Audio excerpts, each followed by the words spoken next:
Tim. Hey, what's up, Michael? Good to hear your voice. How are you? It's been a while. It has been a while. Early June, time is flying, and Yeah. a lot has happened in the past month. Yeah, I see you're in your new office. Yeah, I guess I can give you a quick little tour of. Nice. This is why you want the video, folks. Come All right, on. there's my Whoa, stupid cat. cat. Got my mini fridge right there. And to be clear, not your wife. We're not talking about your wife. You didn't say. She is working, Okay. and then that's down the hall. But I have my own room. Very cool. Have my own office finally.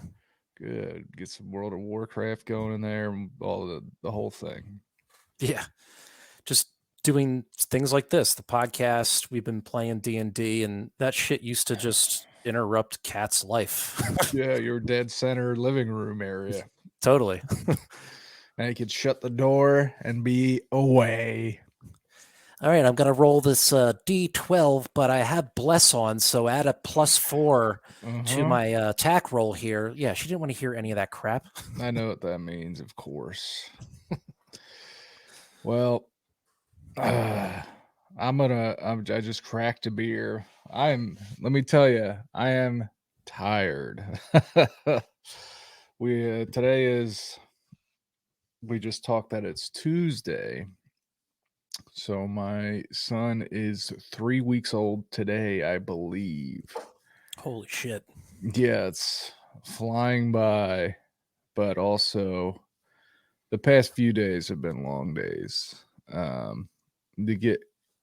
Brian said something in our group message that gave me solace. I was like, don't get too high or too low about anything these days because everything's like 2-week cycles, if not shorter. So, but it started out pretty easy. I got a little cocky in the beginning. I was like, shit, man, this is a piece of cake.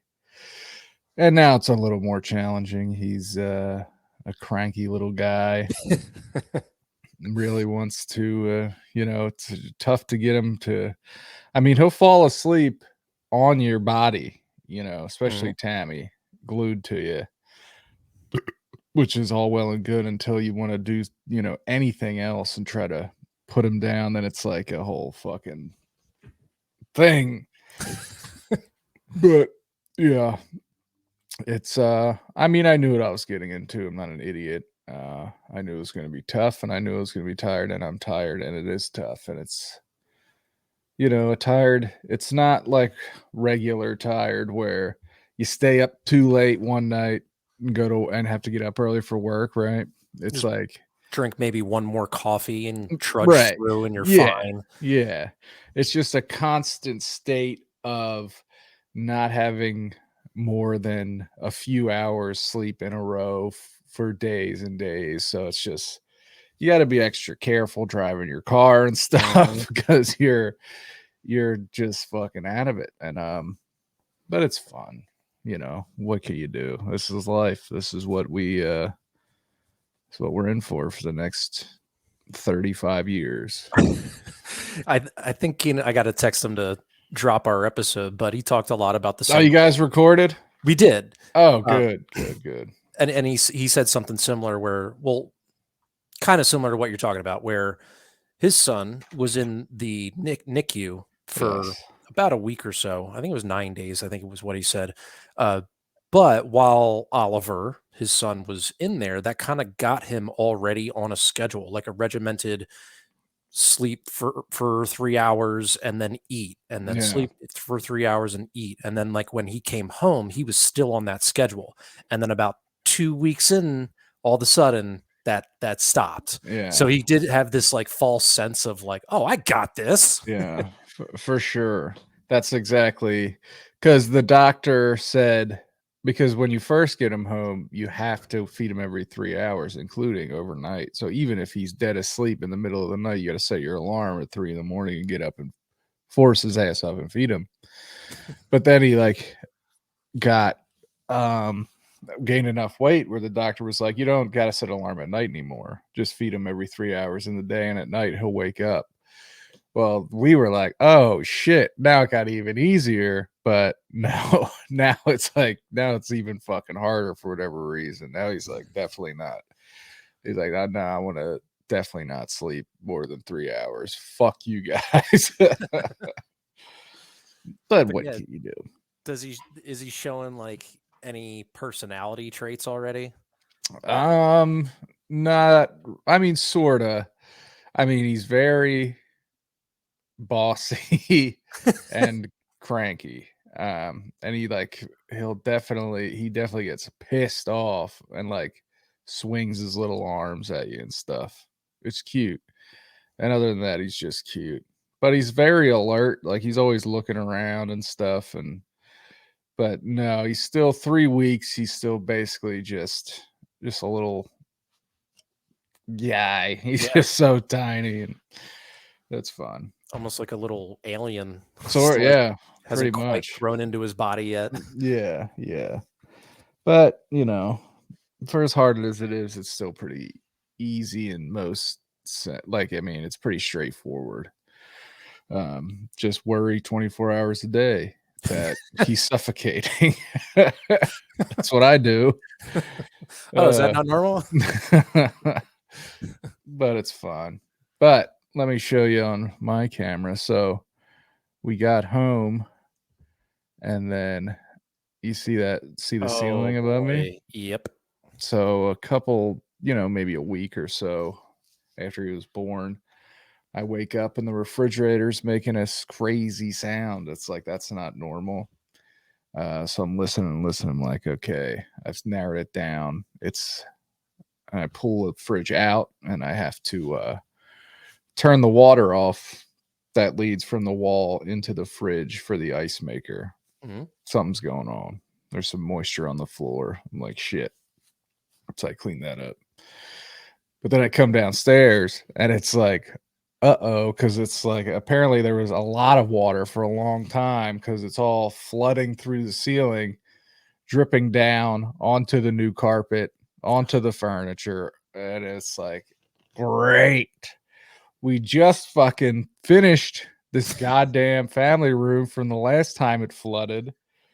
And now it's happened again. Unbelievable. Like it couldn't have been better timing. We just put the finishing touches. I'm starting to decorate, putting up all the shit on the shelves and stuff, getting it looking right. Putting stuff on the walls finally. Yeah. Fucking floods. Gotta call insurance. Because luckily, last time the flood came from the rain, which if you don't know, insurance companies, unless you have flood insurance through the government, tell you to go fuck yourself. Not our problem. We don't care. No matter what. If the rain hits the ground outside that makes it into your house, deal with it yourself. Yeah, you might as well be a black person in Katrina. Yeah, you're fucked. Go away. You're not, I don't even want to talk to you. But luckily, this was all internal, covered, so call the insurance company. They send out Serve Pro. So we got a newborn in the house. Serve Pro comes out upstairs in the kitchen. They set up 2 fans and a gigantic dehumidifier. Mm. Down here in the basement, they set up, I'm just going to say 6 fans blowing on the carpet and the ceiling and another giant dehumidifier. All on 24 hours a day for, I mean, the first guy didn't come to check for 2 days later, and he just came to basically empty the trash can that the dehumidifier was leaking into. Right. So it's like we got this 1 year or this 1 week old, and we have this. So we're sleep deprived, and there's just this constant. I mean, we have white noise, mate. Like we have fans and stuff that we use, but this is a whole nother level of just constant barrage of noise. And there's huge pieces of equipment that smell like shit because they were probably just in some other basement that was flooded with shit in your kitchen. So you fucking want to go get a cup of coffee. You're walking around all this shit that's just blowing and making all this goddamn racket. Yeah, did it have that, like mildewy, Yes. moldy? Yeah. Yes. It Oh, smelled like this shit was just like this is dirty stuff and it stinks. And it was like, this is probably great for my son to be breathing in right now. But just constant. And the one day I turned all the shit in the kitchen off because it was like, and I I needed just need a off. break. I just need a break. Yes. And then they came that day, and then a guy from ServPro was like, did you turn the dehumidifier off? Like, and I was like, yeah, I did this morning. And he was like, you got to leave it on. He was like, you can turn the fans off sometimes, but you got to leave that dehu on. I was like, just get out of my house. I'm about to fucking lose my goddamn mind. So he left, and then it was like another day or two. And then they finally came and cut a huge piece. Well, no. The second to last day they were here, they came and cut this giant hole in the ceiling Mm. where that's like it was leaking through there to blow air up there. And then they came and they finally took all their shit out and then told me a guy from ServPro construction team will be in contact today or tomorrow to come give us whatever they have to do to fix it. It's basically like a piece of drywall, maybe two. Didn't give us any contact information for this person. That was 5 days ago. Haven't heard a peep. Great. Since then, the insurance adjuster came out and he looked at everything and took his notes and stuff. I've been emailing him. I've been in contact with people from Farmers. Sorry to dox my own insurance company that I used to work at, but and been like, hey, because I want the money. You know what I mean? Yeah, of Give me course. the fucking check. I'll Yep. put up the goddamn ceiling, but whatever, steps are in the way. If we got to get this thing, they send this motherfucker out. I don't know who to call. So, I'm emailing these people, no response. So that's where we're at right now. Everything's dry. There's no smell. Everything's A-okay. But we just got to, put the fucking shit back together. And it's just, one more fucking thing. That's if I don't have enough on my plate. But hey, God gives his toughest battles, huh? It's just, I just can't believe that the basement flooded on the new fucking carpet when my dad just finished the paint and we just finished the fucking hard floor. It's just, what do you do? Are you cursed? I don't know. I mean, I'm always trying to be optimistic, but at least it doesn't smell Yeah. like because like, I don't know. I even remember back to growing up in Drexel Hill, our basement never flooded, but I think it was Hurricane Floyd. Finally, our basement flooded where it was like ankle-ish deep. Oh shit, that's serious. Yeah, and that it was after that my dad finally got like a sub pump or whatever. Yeah. But yeah, like Stump.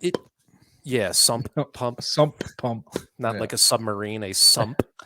Anyway, like that, there always was like a lingering smell from it. Mm-hmm. It's I don't know. It's just like something that gets like ingrained in the foundation in a way. For sure. It's like once it's wet, it's eternally wet Right. at some level. But whatever.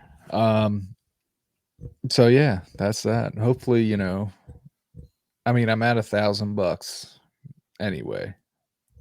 That's actually not as bad as I thought it would be. No. Luckily, it was all covered. So the first Oh, right. thousand's Oh, on me, and then whatever. Then we'll see where we're at from there. But you know what I mean? yeah. That's not too bad. No. I was considering. I'm such like a fucking pussy, like because the dude was like, the adjuster was like, just email me a list of like anything that got damaged, and My carpet. estimate of what you think it would cost and all that. And I was like, okay. So I sent him like, everything that got wet and like I could have pushed it and I didn't add all. You know what I mean? I could have been like, oh, I got on my computer. My computer's toast. I need a new MacBook or whatever. But I was like, well, 5 t-shirts ranging in price from this to this, 1 chair, I couldn't find the exact price. I think it's like just, most people would be like, chair, $5,000. You know what I mean? Yeah. Whatever. I'm an honest guy. What can I say? Sue me. Same. String me up.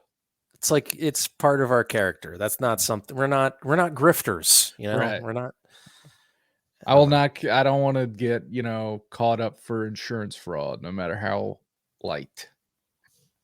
for sure. Anyway. So did you diagnose that like you just had to replace the water Oh yeah, a plumber tube? came out that day and fixed it. I guess I'm out $1,200 because that was $250 because insurance doesn't. So like if a pipe bursts in your house, right? Insurance will fix everything that gets damaged, but you have to fix the pipe. So I had to fix the little plastic tube that's less than 3 years old for $250. Whatever. That's life in the big city. Oh yeah. But how are you doing? How's the new neighborhood? It's great. Yeah. Nice. So yeah, we settled on May 11th. We moved in here on May 21st. That was a Sunday. Movers showed up at like 8:30. They were scheduled for 2 guys, but they threw on an extra guy, I guess just because he was on the schedule and didn't have a job to do. And thank God he was, because we ended up having a good amount of stuff. But yeah, we were pretty much fully moved in here. Like movers were done by say 1:45, 2 o'clock. Oh, damn. Yeah. So they were pretty efficient. The one guy, his name is Malcolm. Shout out Malcolm.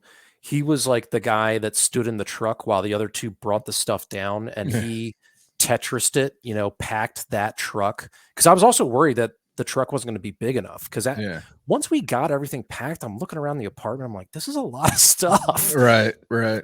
But no, man, he packed that thing to the roof, and he was even like, as they'd come down and leave something, he'd be like, all right, go grab me that like tan chest that's next to the desk, like he knew exactly what pieces he wanted next. That's great. Yeah. And by the time they were packed, 3/4 filled the truck. So if he wasn't that efficient, it might have been a struggle. So, but yeah, we were in, Comcast came out around like right after those guys left, like right around 2:30.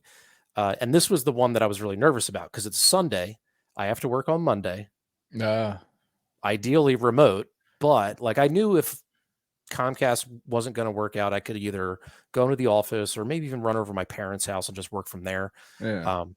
But no, like he was able to work it out. And the reason I was concerned was that I even noticed this when we first look at the place. There's not a single cable outlet in here. Really? Yeah. So, and like there are a lot of people on this block that have dishes on their houses. So maybe they just all get Dish or Direct TV or whatever. Yeah. So maybe just had never been wired for cable. I don't know. But the guy, he was able to work it all out. He like ran a cable from the fucking telephone pole on the street down through the basement and then popped it up right behind my television.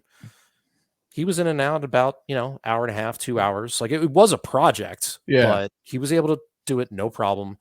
And then I knew that my computer, it's been hardwired to the internet since like 2009 or 2010, that it doesn't even have a wireless card in it. Yeah. But I already had one ready to rock and roll. So I installed that, and it gets great reception to the proximity of where the router's at. So, my internet connectivity is great. That all worked out, and, had TV that night.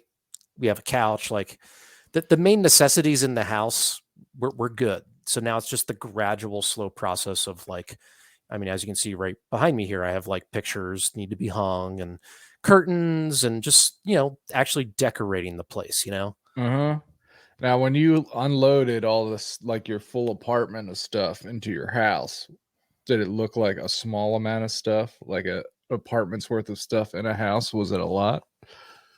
The kitchen looked a lot. Like the kitchen looked like, holy crap, this is a lot of stuff. And I just took it upon myself one day. I unpacked all of it, Yeah.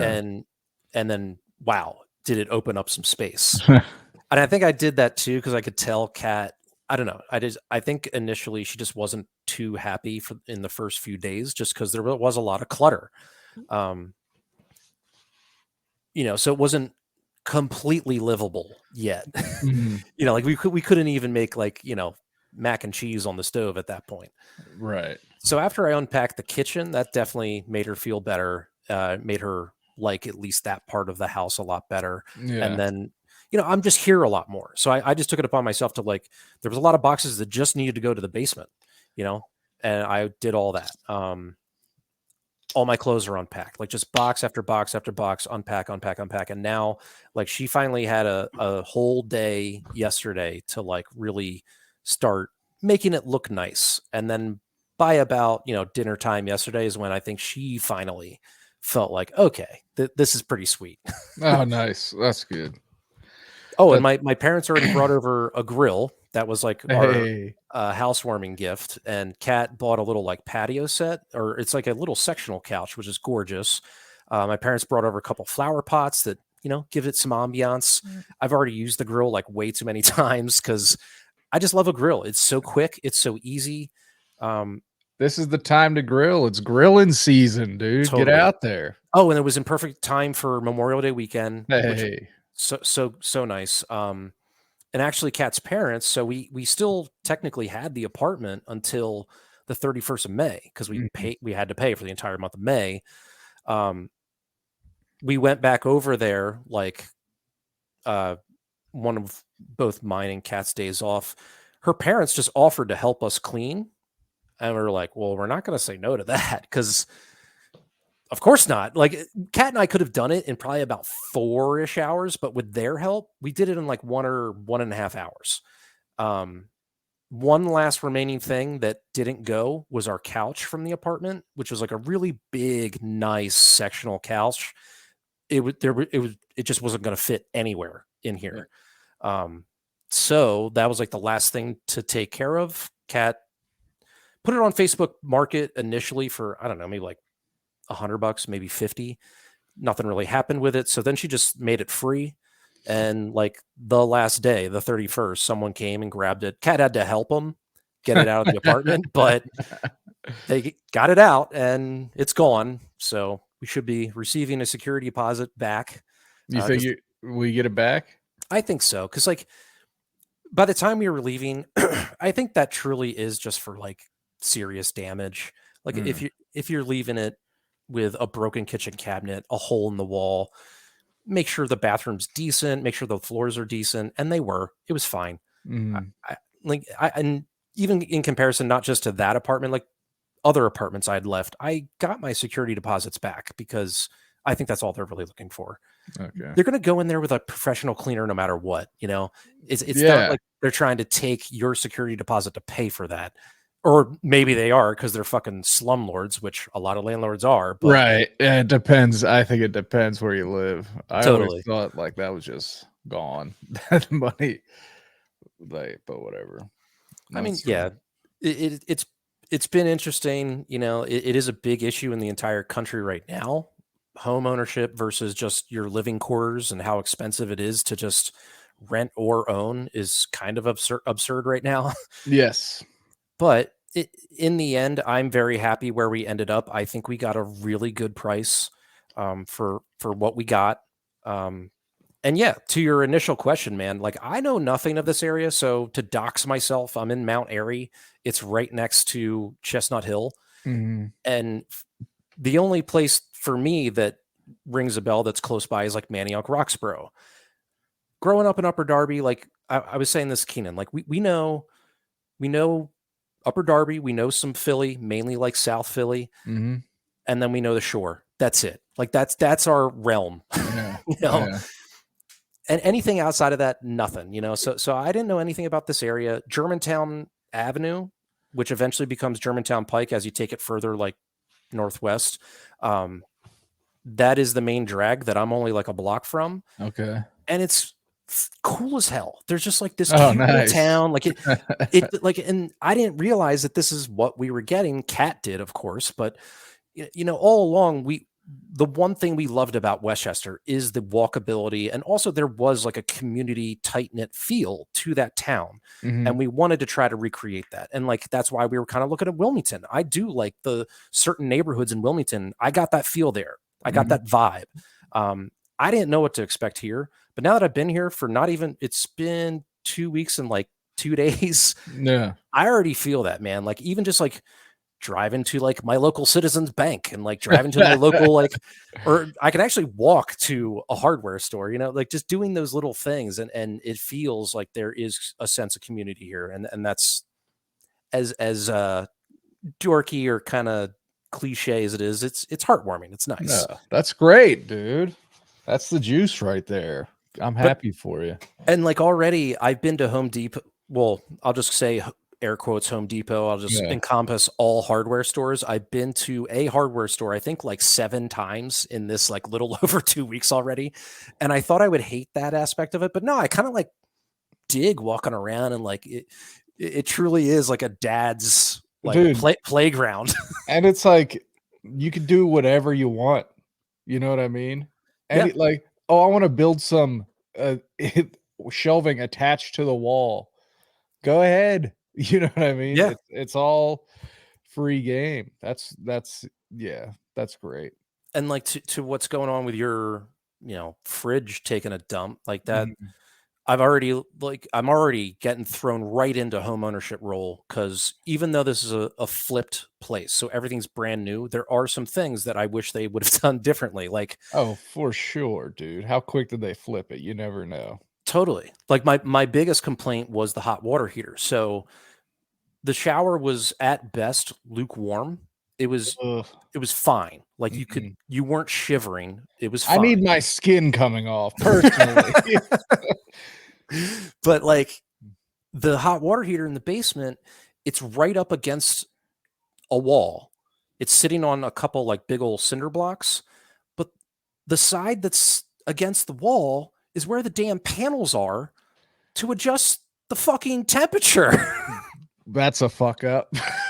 So like I showed it to my dad, and he was like, "Oh crap, you're going to have to hook up a hose and like drain the thing to then like turn it and Yeah. get."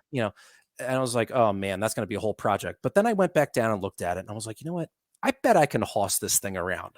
And just like a lunatic, I just bear hugged this thing, and slowly but surely, it took me like a solid 10 to 15 minutes, just Oh, 1 inch at a time, turn that fucker around, and I got to the controls, changed the temperature. We have a nice hot shower now. that's great. That's great. That's one thing I'm afraid to touch is the hot water heater. I don't for whatever reason, I just think it's like a fucking bomb ready to go off. Right? So it is electric, and I looked at the tubes. It doesn't have like hard plastic coming Yeah. out of it. So it's like flexible tubing coming out of it. So that's why I felt safe by just turning it. It's not going to like all of a sudden like a hot water tube's going to fly out of it and Turn your scald me with fucking yeah, yeah, fucking hot turn me into Two Face or something. yeah. What hospital would you go to? Uh, good question. I guess I should look into that.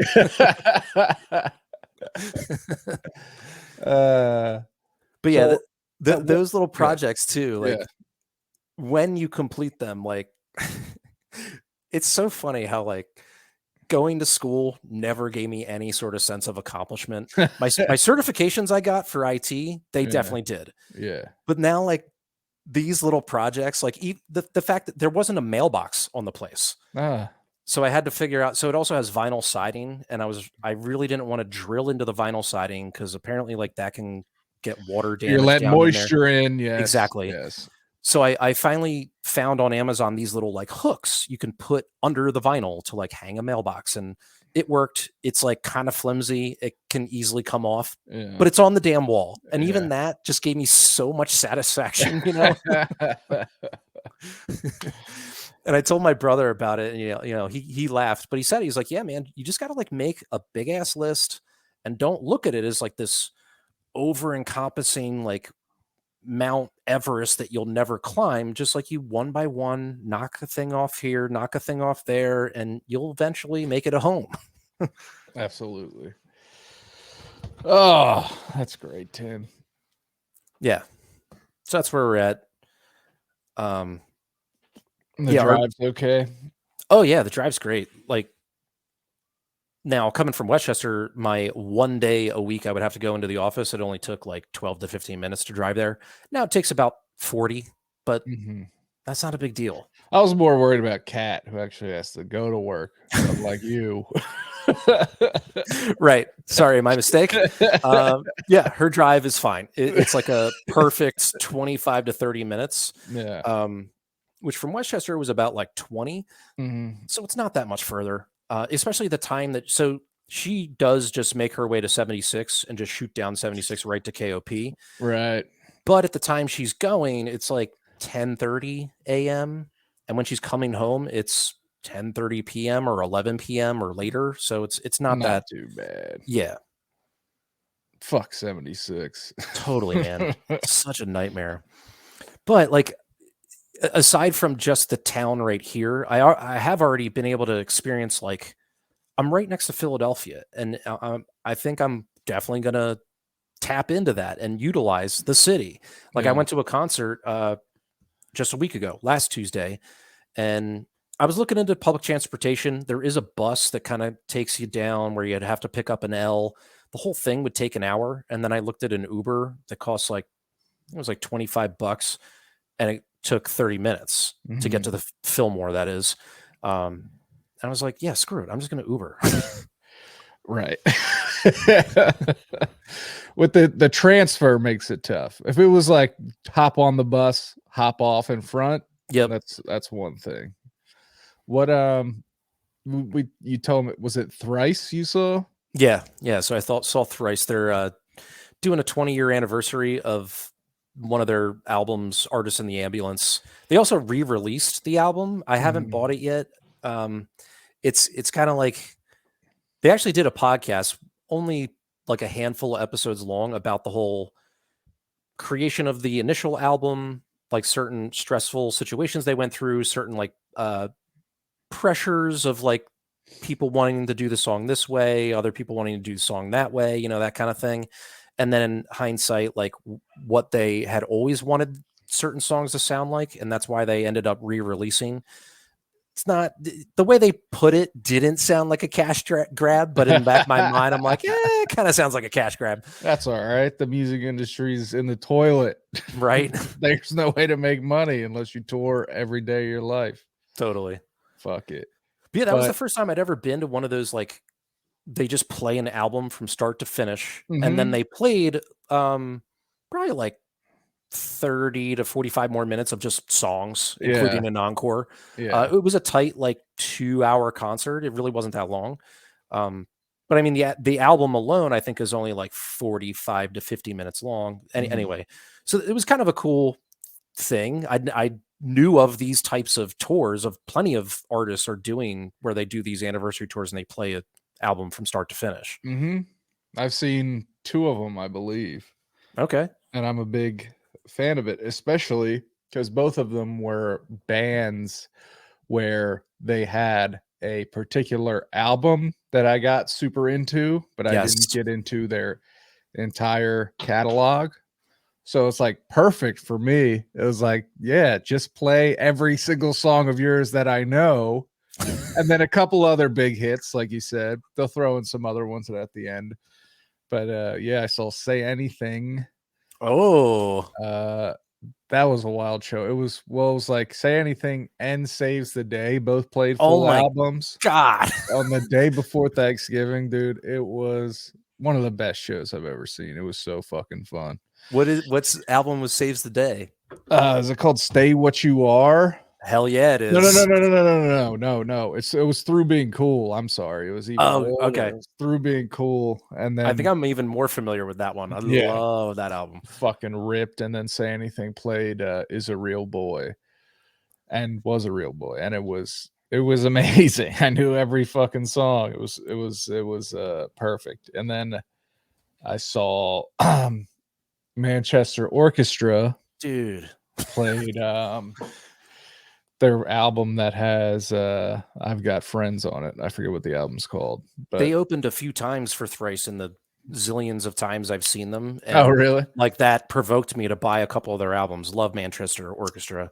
That may have been the best live sounding band I've ever heard in my life. They sounded so great. They're tight. Yeah, absolutely. I mean, in a good way, you know. For sure, for sure. Fucking top Say notch. say tight in sports, you know, a guy's gripping their stick too Tight. hard or whatever. Yes, Yeah, yes. that's a bad thing. But no, I meant it in a good way. Well, we're moving in towards the last section of the episode, so we got to talk about sports. I could have talked way longer about music too, because like, Oh, you know, no. Just I had to say that so I didn't forget because I have okay. nothing written down. So we have to talk about the Flyers before the end of the episode, but I do want to hear about the concert. Did you have a good time? Oh yeah, had a blast. Like the Fillmore, I was talking about it with my brother. Like I have nostalgia for certain venues like the Kaput Electric Factory, the Troc. You know, I saw a lot of good shows there, but at Mhm. the end of the day, like the Fillmore kind of puts them to shame. Yeah, because they're dumps. Yeah, exactly. But I mean, at the time, it's like the Vet. You know, Mhm. at the time, it's The Electric Factory was the venue every band played at that wasn't huge. You know yes, what I mean? exactly. Yeah. That's where I saw like Real Big Fish for the first time. Fuck yeah, that's a perfect band that would play there. If you're Right. seeing Newfound Glory, they're playing. I saw Taking Back Sunday and Saves the Day split bill at the Electric Factory Super jealous. before the second Taking Back Sunday album came out. That early of Taking Back Sunday, back when Adam could still sing, because you see Yeah. videos now, it makes you sad. I think I told you about that. Like I saw him not too long ago, and they're still fun, but The man, songs are for the songs are eternal. They're yep. great songs. But it is sad. Like you can just tell, like he just doesn't have his voice anymore. It's But I blunt. mean, to that point, like the lead singer of Thrice, I mean, they've been doing this since like, I don't know, 2001, 2002. Mhm. And that guy's voice just doesn't seem to wear down. That's And he great. does a lot of screaming. Yeah. But yeah, like just had a great time. What the hell was I going to say?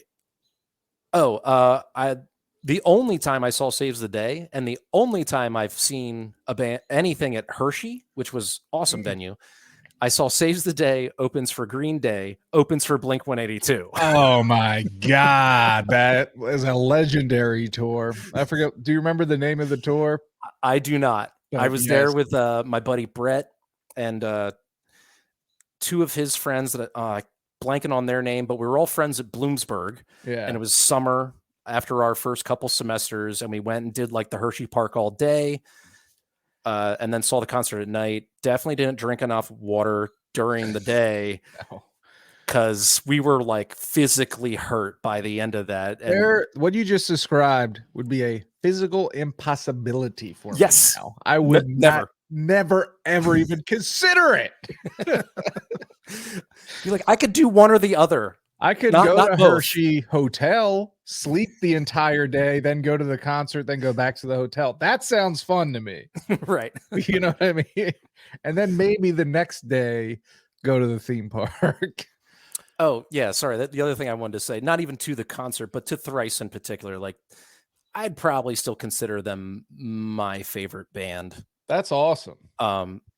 And it's totally like the hipster, you know, the nostalgia for me or the connection for me is that like hipster, I discovered them kind of thing. And I don't want to make it sound like that, but I had that experience where my brother, his girlfriend at the time, we went down to House of Blues in AC, which I think is no longer, to see specifically Brand New. Mm-hmm. And we did, and they were awesome. But the band that opened for them was Thrice.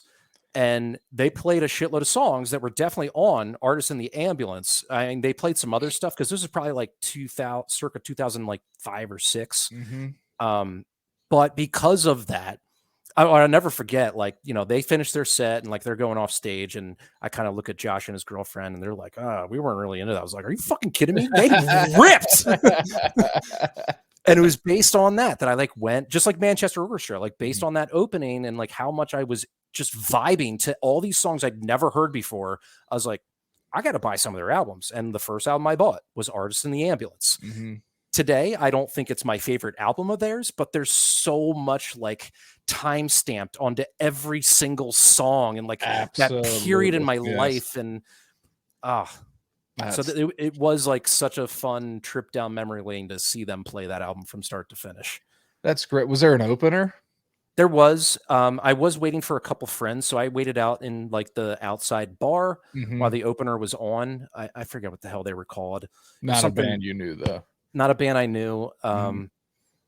I could hear them, and they sounded Was like was the crowd rough? Did you get were you did you get no. in the pit? I don't even know if there was much of a pit. Yeah. My move nowadays is I go like I'm typically always buying general admission. Every once in a while, I like getting up in the balcony. That's kind of cool. Yeah. Uh, but I like to stand right in front of the soundboard Yeah, because, if you could get that seat, yeah. right? I mean, it's where the sound probably sounds best. It's where they're Yeah. mixing it. Um, Yes. so that's where I was standing, and people were just kind of like jamming out, having a good time. But Mhm. I'm like a little taller. I could kind of see down there, and I didn't really see much of like a pit going on. But the lead singer from time to time would remind them to take care of each other. So I guess there was a pit that I just couldn't see. Yeah. But no, I avoid the chaos now. But yeah, the crowd, I'd say it was more like my age-ish or even a little older kind of crowd. A lot of Yeah. white, mostly white, Dudes. yeah, mostly white dudes. Yeah. Beards. Yep. A lot of tattoos. Yeah. Hey. Um, yeah. No, I mean, no judgment. Just, yeah, that was like the demographic that was there. Mhm. It's like a bunch of people that had your exact or very similar relationship with that album in their lives that were parallel to you. Every version of you in the multiverse was Totally. there. That's the shared experience of music. Yep. The Pop Disaster Tour, by the way, is what we were talking about. Green Day and Blink Oh, 182. God. So I'm trying good. to think of times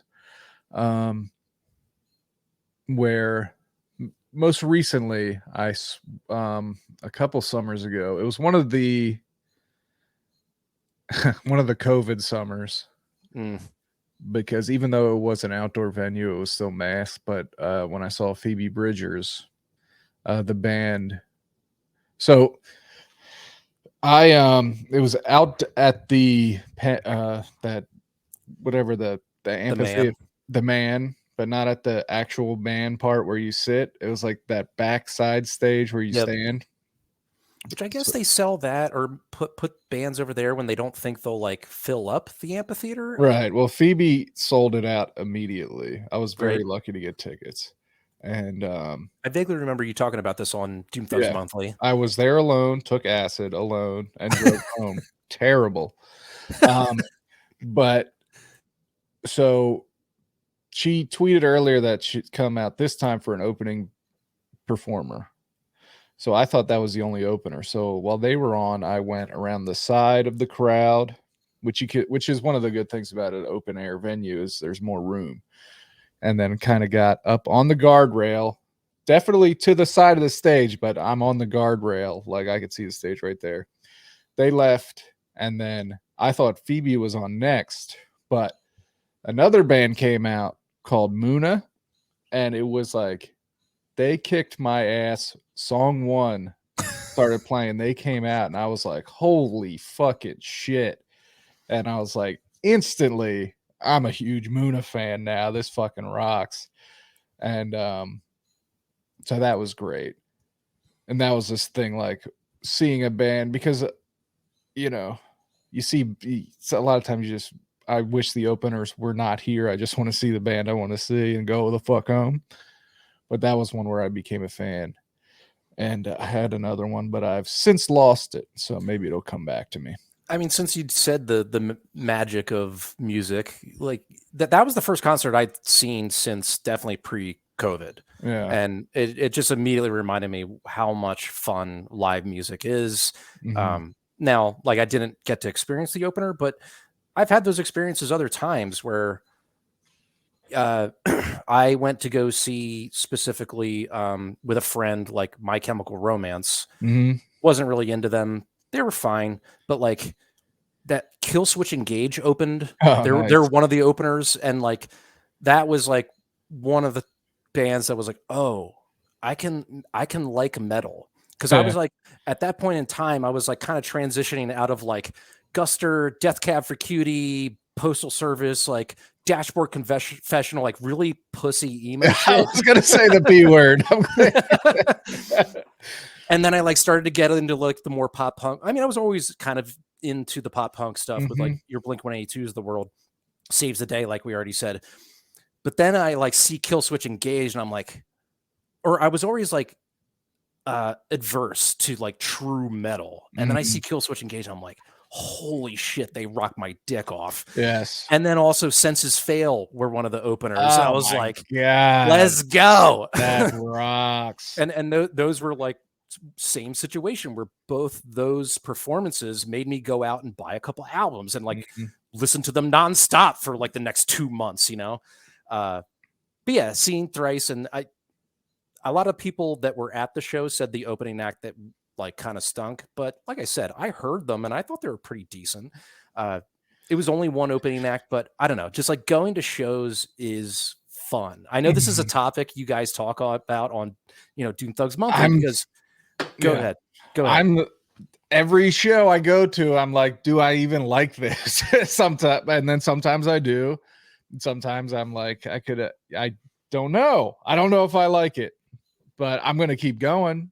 Well, I have a kid now, so that changes everything. But well, I guess that comes back to my point of being this close in proximity to Philly. Like that's one thing that maybe I want to explore more, is just absolutely not just going to Thrice and that's it. Like going just to the Fillmore, because or even like going to the smaller venues, like, or you catch you're fucking catch a song on XPN that day of an artist being interviewed in studio that's playing at Kung Fu Necktie that night. Yep. You're close enough where you could just like, oh, I'll just fucking, and you don't have a kid, unlike me. You can just go check it out without having to fucking make plans. But yeah. This is also making me think that, we've been tiptoeing around the idea of starting some sort of music-ish podcast. It's going to happen. Yeah. I think we got the players, we got the roster. We just need Jim to make it happen. Jim, I know you're a fan of the show. That's what we're waiting on. Your kids are older, they can watch themselves. Speaking of players, speaking of rosters, let's go. Yeah, what do you want to talk about, buddy? So today, it had to be on Pride Month that Ivan Provorov and his religion get traded. The first move of the Daniel Briere era. Do you think that was by design? What, that he moved Provi? I think in Pride Month? Right. No. He could have moved Kevin Hayes. He could have moved Travis Konechny. There's plenty of moves that could have happened, but the first one. Right. I think that one happened because I think both parties wanted that one to happen the most. Like, I think Provi was all the way done here, and I think the organization was all the way done with him. So it's like, let's get it done. Yeah, because I vaguely remember him, Provi, that is, kind of stating that he wanted out early-ish in the season, because that's when I was actually paying attention to the team. That was before I tuned out because they were so dreadful. But go ahead. Sorry, I cut you off. Yeah, and all the insiders and stuff are like, yeah, he wants out. The team wants him out. Something's going to happen. Yeah. And, I don't even know any of the players because it doesn't really matter, right? But I feel like they got, a first, second, and a conditional pick? A first-round pick for Provi? I mean, Danny B, first trade, I'm liking that. Yeah, and players. And so, of course, all of my Flyers friends were texting me today, and the majority of them were saying, Flyers traded for a goalie. Does this mean Carter Hart's next? And I'm like, all right, they got a goalie in the deal. He was not the prized possession in this deal. He's That's a very bad backup goalie. right, right. That's the thing. It's like when a trade happens, the sexy part is the players because you see because that's what's, gonna happen. Now, I don't know anything about these players. You say he's a backup goalie. I don't know if they're NHL players or AHL players. I just know he got a solid package of picks and he got some of the salary off the books, which is what you want. Yeah, so I think the goalie was involved because he had like a decent contract. So Mm. Provy making the 6.7 or whatever it is he makes to make the money work for LA, that is, like LA had to give us some sort of salary. So I think that's why this goalie was involved. It's not that like the Flyers fucking want this goalie. Right. He's in the deal. He's a body in the deal. The picks are is what you're fucking looking at here. Absolutely. That's yeah, because I mean, think about it. You know, they got Provy for a first round pick. Mm-hmm. I think it was a high first round pick. I want to say he was like 6 or 7. Very high from Yeah, the Wheat Kings. Yes. yeah, he was pretty Oh high. my god, I saw the video of him getting drafted today and shaking hands with Mr. Snyder. It made me sad. Like, it's like I'm glad he's gone because just simply because he wanted to be out so bad.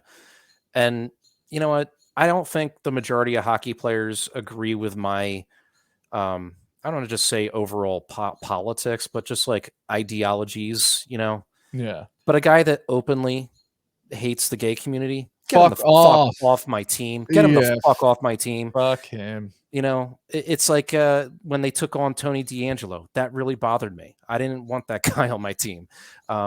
It's like the 2017 Eagles. That another thing that made that team so special, or not? Yeah, just awesome.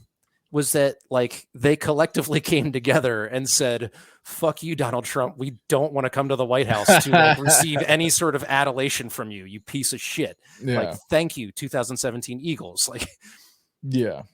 you know, Yeah. but yeah, goodbye, Provy. But yeah, like you said, the big haul were the draft picks. The players, like that D-man they got is actually like a decent defenseman. Good.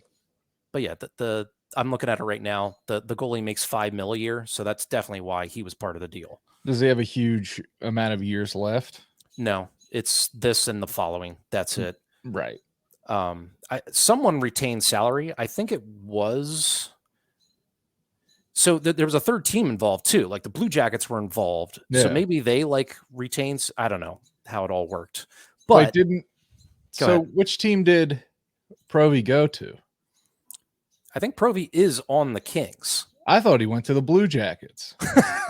And I thought the Kings took 30% of his salary. Maybe I'm wrong. You got the computer up. Nope, you're right. Yep, he's on the Blue Jackets. He's a Blue Jacket. Got it. The Kings and the Blue Jackets are the only teams the Flyers trade with, by the way. Danny Brier's continued that legacy. Get them both involved.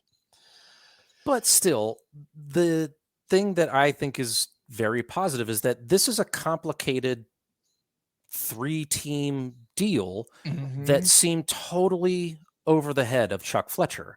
You know, like this is creative thinking.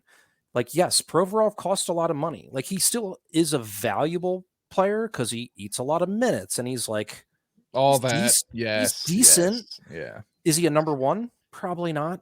Is he going to be part of your team when you're legitimately looking to push in the playoffs? No, he's at a point in his career where he's too old for that. His window to be productive in the years that we need a $6 million a year defenseman to be productive are behind him and behind the team. So, and if he doesn't want to be here, that's not going to be good for the locker room. And he could fucking, take his religion and shove it up his ass. Fuck him. I defended him so much. Yeah. And then he just fucking totally lost me. Like, all you got to do is fucking wear a fucking jersey for 5 minutes.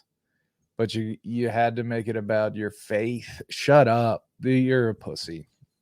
And like, there's some people, they'll be like, well, it's his religion, so blah, blah, blah. And I'm like, if that's what his religion is teaching him, It's fuck wrong. that religion. Like, I'm Here's sorry. the end of it. You don't choose to be gay. You choose your religion. That's the difference. That's the only argument. It's settled. So he could eat shit. He's gone. But yeah, nothing else has happened since we've been on the air. I did see some rumors that I didn't look into the, how real the account was, but people are saying Carter Hart's on the move. Who knows? Like, I think there was some sort of WIP interview, or there was something like on the record that Danny Briere said something to the effect to let people know that Carter Hart's not untouchable. Yeah, nobody is, and nobody should be. Yeah. Agreed. Like this team has been a tire fire for the past 2 years, so yeah, no one is untouchable. And I'm fine with that. Like, look, I really like Carter Hart. The guy's turning 25 this summer. Yes. So do I want him to stick around? Yeah, for sure. And but he's young enough where you could make the opposite argument of Provy. Like, he could still be at his peak when they need him to be. Because he's young enough. Like, by the time this team becomes good again, you would think it's not going to be this next season. They'll probably be competitive, a little better, right? The following season, yeah. So yeah, the timeline or the ages are what matter. But yeah, like, I mean, if Edmonton comes calling up and is like, yeah, we'll give you our next 2 years of first round picks plus like Leon Draisaitl for Carter Hart, you're obviously going to say sure. Absolutely. I mean, even if they called up and said, here's our next 2 first round picks for the next 2 years, you might accept that deal, I mean, why wouldn't you? Even if you don't take them, they're assets. They're, accruing assets. And like I said, I mean, I don't think there's people that are like, he sucks. I think that's stupid. He's obviously good playing on a bad team with bad defense. Yes. But, he's one of the better players on your team. And if you're trying to build a team in the future, you got to move some good pieces to get the building blocks for your future. Maybe the guy was Arison. Yeah. Maybe he's, Samuel Arison. He looks good. And that was the other thing I thought with like the Cal Peterson coming back in the deal thing, is that they might flip him immediately. They might buy him out. Right. Or they look at him as being an upgrade over the Felix Sandstrom or the Samuel Arison. But I think the organization really likes Samuel Arison. Agreed. So, like, this guy's not competing for Carter Hart's job. So he's an organizational depth goaltender. It just frustrates me that, like, the fact that so many people texted me today to tie Cal Peterson to Carter Hart being traded is like, where the fuck are you guys getting your information, man? Like, what? Right. That's because, like, that's what the headlines are. Yeah. When it should be Provorov traded for picks and some other stuff. True. Yeah. And like, most, even just like avid Flyers fans, are not the psychopath NHL fan that I am, who know who Cal Peterson is. Right. Like, when I saw that name, I knew exactly who it was. That's pathetic, but I knew. Old Cal Peterson.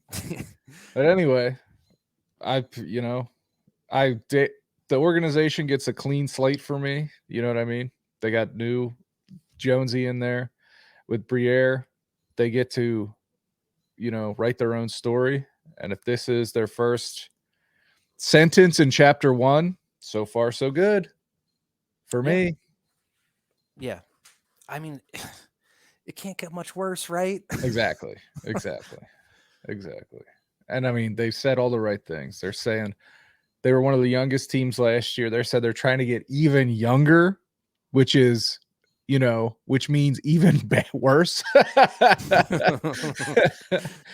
But I can't fucking believe Chicago got the number 1 pick. The last player of their fucking last great era just left this year, and they get the fucking number 1 pick. Yeah, I smell something foul. You know what I mean? Fuck you. Well, even a conspiracy aside, like the fact that they had a number one pick is, I think, what most people were pissed off about is like all the bullshit that went down where they covered up Right. like the sexual abuse. A bad organization with bad people. Fuck all. And they Nasty. like, what did they get like penalized like $1 million, or it was some like pitiful money penalty Nothing. that, Nothing. like, come on, you're an NHL organization. That $1 million fine or whatever is a drop in the bucket. That's not Yes. changing anything. Hit them where it hurts. I mean, look what happens when, like, even, in the NFL, you have like the Patriots scandals and they got stripped of picks Mm-hmm. for like, tampering and cheating type shit. Mm-hmm. And here you have a fucking huge sexual abuse scandal and you just say, like, pay a fine. Right. Like, What? all Yeah. right. And, it's tough to hold them all to the same standard, but man, just it's tough. I'm sorry. I said I'm a huge NHL fan. I should say I'm a huge hockey fan. Mm-hmm. I don't necessarily love the NHL as a league. Right. It's tough for me to like talk people into liking the sport that I like because it's so Mm. ridiculous at times. Once the Flyers are good again. Oh, God damn it. But yeah, like they do have some nice pieces. Like Travis Konechny is legitimately really good. Is Mm-hmm. he a star? Maybe not that level. Can he carry a line? I don't think so, but he's really fun to watch. Mm-hmm. Like Owen Tippett proved that he's a guy. Like he can play. That's one of the very good points that people smarter than me made about Jonesy coming in, is that, he sees everybody in the league and he can provide input on players like Tippett that are someone that, maybe a change of scenery for X player will be just what he needs, and he could be a high level player that you get. I'm not going to say getting Owen Tippett was cheap. The Claude Giroux, we got him for Claude Giroux, but still, he's looking like what looked like a failure of a player in Florida is now looking like, a player, with upside that you love to see. Yeah, and I mean, you see the Florida's in the finals right now, and Mm-hmm. part of the problem was that Tippett was kind of buried because Yeah. they had guys They're in the too lineup good. that were above him. Yeah. He's too good to be on a third line. He should Mhm. be in your top one or two lines, Yeah. and now he's getting that opportunity and he's thriving.